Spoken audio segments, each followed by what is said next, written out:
Hello everyone and welcome back. Today's story is written by Drake-Kooper. And so with that, sit back, grip your seats, and enjoy the show. Time to hit up some yard sales, I screamed to Wayne, my husband, as he groggily pulls himself out of bed early on a Saturday morning. Ah, damn it, Jen. How the hell are you so cheerful this early?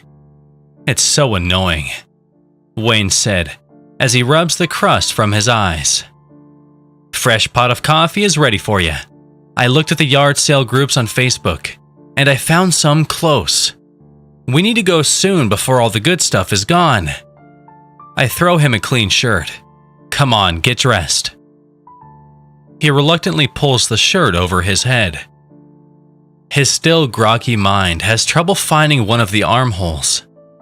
It's like watching my toddler put on a shirt for the first time by himself.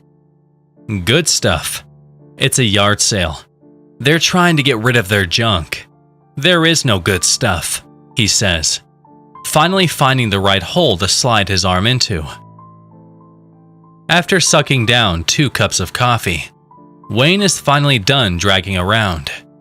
We load up and head out to the nearest yard sale. It's about a 20-minute drive. Wayne complains the entire ride about wasting time sifting through other people's junk. I smack Wayne's shoulder to get his attention and point at the house. This is a nice house. Their junk might be worth something. He lets out a grunt. We may have gotten lucky with this one. We'll see. The yard is full of those plastic fold-out tables, filled with all kinds of goodies. Not 5 minutes in, and I have an armful of knickknacks and a few horror novels. One is The Third Parent by Elias Withrow, one of my favorites, and I can't wait to get home and crack it open. Wayne is just walking around with his hands in his pockets, occasionally picking something up to inspect it, only to set it back down again. Then he stops dead in his tracks and peers off to the edge of the yard, near the last folding table. What are you looking at? I ask. Do you see something you like? Maybe, is all he says, as he starts a fast pace walk over to the area he was looking. Beside the table was a large antenna.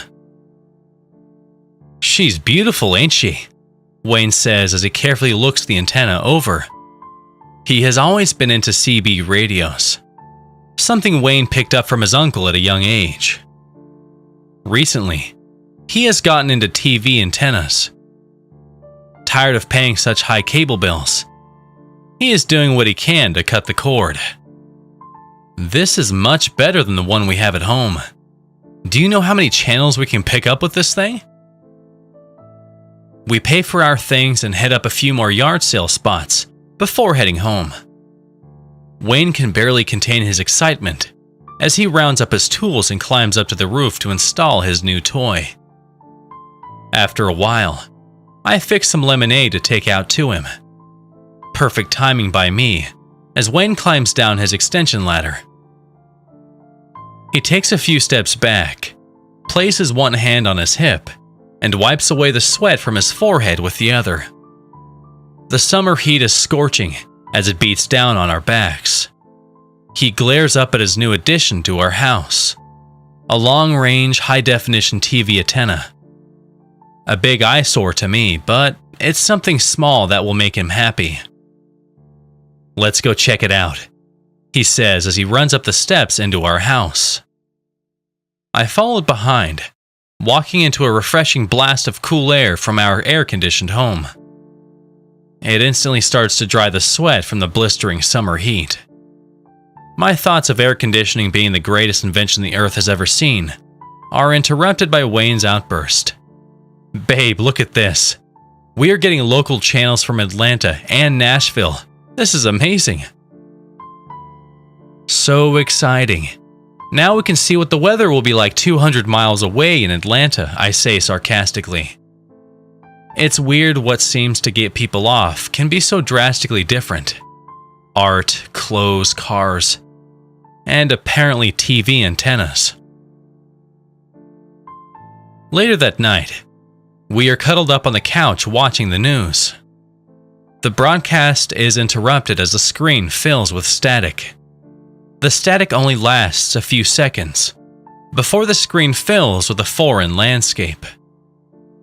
I don't mean foreign like another country. It's like no place I've ever seen before. The sky was a creamy purple. The setting sun hit the underside of the clouds, putting off a pink glow. The swirl of pink and white clouds with a purple backdrop was stunning.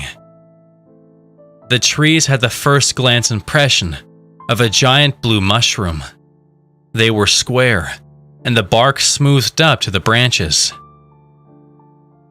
The branches then jutted out, like veins topped with light blue leaves. The grass was the same light blue as the leaves. The landscape looked like a beautiful real-life version of something you would see in a child's coloring book. The woman speaking to the camera looked a lot like your everyday person with a few unique features. The nose was smooth, with 2 small slits for nostrils. Just below her hairline were 2 antennas about 6 inches long that stuck upwards into the air. Her eyes appeared slightly larger and more round than normal humans. The pupils were exactly what you picture when someone says big puppy dog eyes. She spoke in a series of noise that sounded like no earthly language I'd ever heard before. It was a language like what you would imagine a tribe hidden deep in the Amazon and never had human contact outside of themselves would speak. After about 20 seconds, the static returned for a brief second and then back to the local news. Speechless for the moment, Wayne and I looked at each other slack-jawed and eyebrows raised. What the hell was that? I finally found the words I couldn't manage to spit out a few moments ago. A prank, I'm sure, Wayne said, sounding uncertain of his own words. I didn't think much else about it until it happened again the next night. The same landscape, with that same alien woman. She was just standing there with wide eyes, looking into space. When she finally snapped out of her trance, she was fidgety with her hands. Her voice sounded panicked. She was still speaking in that same unknown language. The camera pans 180 degrees, and I could see a black oval in the sky. As the camera focused, I could make out details in the object hovering in the purple sky. It was long, sleek, and solid black. It had wings and 2 tail fins, similar to planes here in the real world. It never moved, just hovered silently. The camera pans back to the woman. She looks at the camera, taking short, shallow breaths. You can see the fear in her eyes. She says a few words I can't understand before the static returns, followed shortly by our local news. Hacking a newsfeed for a prank is nothing new, so I set to the internet to find out what was going on. After hours of deep diving the web, I couldn't find anything. Even the local news station was oblivious to the fact that some prankster had hacked their weather report. I called, and they told me I was the only person to report such a disturbance in the newsfeed. Frustrated, I couldn't find the prank source. I try to put it out of my mind. Weeks go by with nothing happening out of the ordinary. The frustration fades, and it begins to become a distant memory. Through my research, I came across a radio broadcast. The broadcast was an adaptation of the novel War of the Worlds, and the broadcast caused mass panic. This seems to be the situation, except my household appears to be the only one experiencing this prank. Wayne and I anxiously sit in front of the television the next night, awaiting our special broadcast. Right on time, it appears. No woman reporter this time. Just a shot of a city I can only compare to the likes of New York City. Skyscrapers jut up into the creamy purple sky. 10 of those black flying objects are over the city. No longer hovering, but silently moving over the city now. As they move over the city, they begin to speed up and drop objects in random spurts. Each spurt comes in 3-second intervals. They were dropping 15 to 30 of the things at once. As these objects began to start making contact with the ground and buildings, it became apparent what they were. They were bombs. Hundreds of tiny explosions erupt, taking out smaller buildings immediately. Only the skyscrapers are left, standing in shambles. The city looks to be evacuated, but still, sirens blare in a failed attempt to warn anyone that had decided not to leave. If anyone had stayed behind, I can't imagine them making out of this alive. After only a few minutes, the onslaught was over. Most of the city reduced to a smoldering pile of rubble. Just like before, the screen fills with static and back to our local news. I called the police. They repeat what everyone else tells me. Some pranksters saw our oversized antenna, and they're sending us a feed to screw with us. They told us to ignore it, and the prankster would soon get bored and leave us alone. I don't believe them at this point. I've never seen anything like this before, and it's much too high quality for some pranksters to be making movie quality scenes like this. It doesn't take long for the feed to appear again. It happened the very next night. This time the beautiful purple sky was filled with thousands of black specks. Those flying objects looked very similar to a stealth plane. I've done a lot of research since the first 2 signals came across, and they look like F-117 Nighthawks to be exact. Except they could hover perfectly still like a helicopter, but with no rotor blades, and they were silent. The camera pans to the familiar face of the lady from the first 2 interferences. This time her big eyes are red and puffy as tears roll down her face. Her once stiff antennas hung limply over her face. She said nothing this time.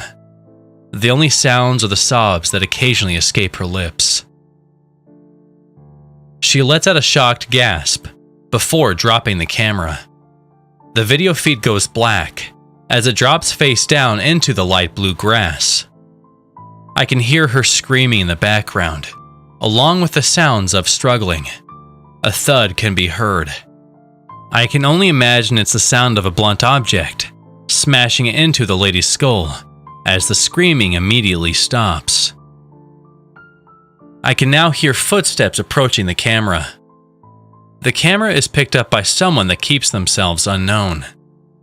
A blurred version of the lady clears up as the camera slowly comes into focus. She's sitting upright on the ground, with her hands presumably tied behind her back. Dazed, she raised her head to reveal a gash above her right eye. A stream of blood runs down the contours of her face. The camera zooms in close. Now, you can see the fear in her eyes as a pair of camouflage pants walk into view. A man kneels beside her. He looks familiar. Not that I know him personally, but in the way that he looks like me, instead of the alien woman sitting on the ground. That's when I noticed a patch on his chest that read, U.S. Air Force. Then he speaks to her in a language I can understand perfectly. Your kind is weak. This is only the beginning. This is our planet now. The man then places a pistol to the side of the woman's head, and then static. I grab Wayne's hand and squeezed. We stare at each other silently before I bury my head in his chest. It's not real, babe, it's just a prank, Wayne said, as he caressed my hair, trying to comfort me. I want to believe this is an elaborate prank, but part of me can't help but feel sorry for the woman in the video. The local news came back on, and that's when I hear the reporter say something that sent chills down my spine. In other news, scientists have discovered a planet in a neighboring solar system, one that they believe has an Earth-like atmosphere and could potentially be habitable and support life.